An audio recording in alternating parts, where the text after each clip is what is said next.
Assalomu alaykum qalbi go'zallarim. Tinchmisiz, omonmisiz? Keling birgalikda mazali bulg'or do'lmasi taomini pishiramiz.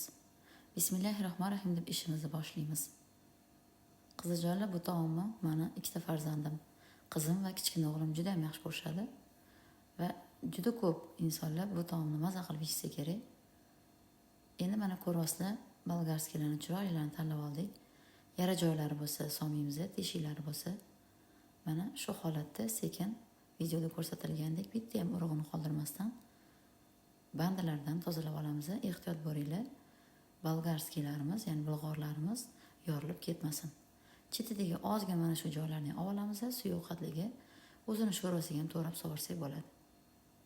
Men 3 kilo bolg'ar ishlatdim.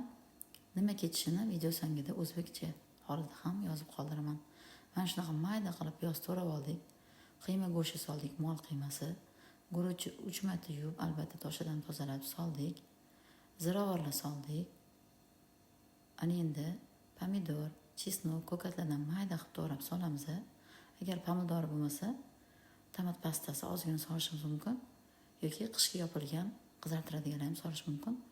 Qo'l yordamida mana shunaqa chiroyli qilib qiymani aralashtirib olamiz. Bu taomni qizim mazali qilib pishirdi. Men operator bo'lib videoga olib turdim va montaj qildim. Albatta tayyorlab ko'ringlar. Mehr bilan mana shunaqa qilib qiymalarni ko'ryapsizlar, to'ldirib olmaymiz. Mana ko'rganingizda bitta barmoq sig'adigan holatda qoladi. Chunki guruchlarimiz sho'rvada pishganda semiradi, shishadi. Shunga bolg'arlarimiz yorilib ketishi kerak emas.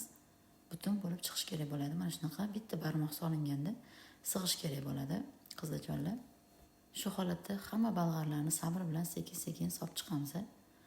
Qizijonlar, har doimgidek videolarimda bittalab tushuntirganimdek, birinchi marta shu bolg'ar sho'rvasini, ya'ni bulg'or do'lmasini tayyorlayotgan yoz qizchalarimiz bo'ladimi, kelinlarimizmi, kim bo'lsa ham, yoki erkaklar ham tayyorlaymiz sizga qarab deyishadi kommentariyada.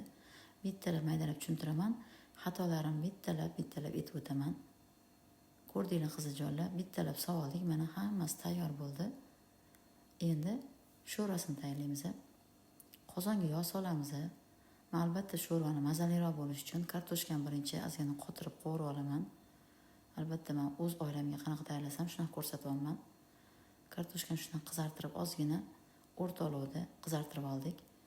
Endi piyoz, pomidor, boyagi chetlaridan chiqqan yashil bolg'arni maydalab to'rab oldik. Qovuryapmiz o'rta olovda.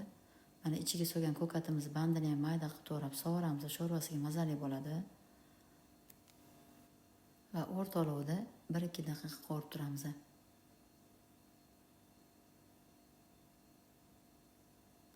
Qizijonlar, ziravorlar sho'rvasiga ham solamiz. Qizil paprika, maydalangan kashnis, tuz solib aralashtiramiz. 3-5 daqiqa qovurib turamiz. Endi suv solamiz. Suvni men 4 litr soldim. Sizlar albatta oila a'zolarga qarab bu sho'rvani kam ko'proq tayyorlaysizlar. Shu bolg'arlarni, ya'ni tayyor hozir solingan bolg'arlarni so'yganimizda suv ustini yopib turish kerak bo'ladi. Ko'mib turish kerak bo'ladi. Xohlasanglar suvni ko'proq qilib sho'rvali qilinglar. Xohlamasanglar suvni kamroq solib o'zini quyuq qilib yesanglar ham, tanovul qilsanglar ham, dasturxonga tortsanglar ham bo'ladi. Mana qovurilgan kartoshkamizga yarim qozoncha qaynagan suv solib turdim. 20 minutcha qaynatib qo'ydim. Kartoshka yarim pishib oldi va tayyor qiyma solingan bolgarskilarimizni soldik. Mana hammasini solib oldim. Kattaroq qozonga soldim. Mana ko'ryapsizlar, sekin-sekin zichlab joylashga harakat qilmay, ezib olmanglar, teginglar yorilib ketadi bo'lmasa. Ko'ryapsizlar, suv solib, shu ustidagi bolg'arlarim yarim kirib turibdi.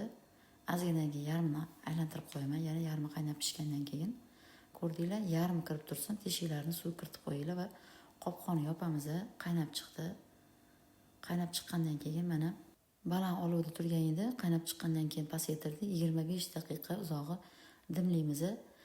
Shu dimlash 25 daqiqa orasida 10 daqiqadan keyin mana shunaqa ustidagi bolgarskilarni aylantirib qo'yamiz va yana qolgan 10 daqiqasiga past olovda dimlab qo'yamiz. Qizijonlar, mana hech qanaqa yorilib ketmasdan chiroyli bo'lib sho'rvalar bilan pishdi. Chunki biz ichiga nig'zichlab qiyma sovurmadik. Hammasini olib ozgina sovutamiz. Mana bolajonlarim xuddi marojniga o'xshab qo'llarida ushlab yeb yurishadi. Sho'rvasi mana kattalarimizga sho'rvasi bilan yonida shunaqa chiroyli qilib ziravorlar ya'ni ko'katli bilan dasturxonga tortamiz. Ozgina sovigandan keyin juda ham yishli bo'ladi. Qiziqjolar albatta tayyorlab ko'ringlar. Sizlarga ham tavsiya qilaman. Albatta sizlar yoki katta yoshdagi ayollarimiz tayyorlab ko'rishgandir. Bu albatta o'zim oilamga qanaqa tayyorlasam shuni ko'rsatdim. Tayyorlab ko'ringlar, sizlarga qanaqa tayyor bo'ladi. Qiymasini albatta ko'p kam solinishi o'zingizning sharoitingizga qarab solinadi. Aziz qalbi go'zal qiziqjonlarim, mana ozgina qiymadan, bolgarskiydan qolganini qozonga sig'madi, ko'proq bo'lib qopti. Shuni yaxlatish uchun strech qilib xolodilnik muzxonasiga qo'yib qo'ydim. 10 kun davomida albatta pishirib tayyorlab yedirdim. Oila a'zolarimga berdim. Qiziqjonlar, har bir tayyorlayotgan taomlarimiz quvvati ilm va ibodatga bo'lsin.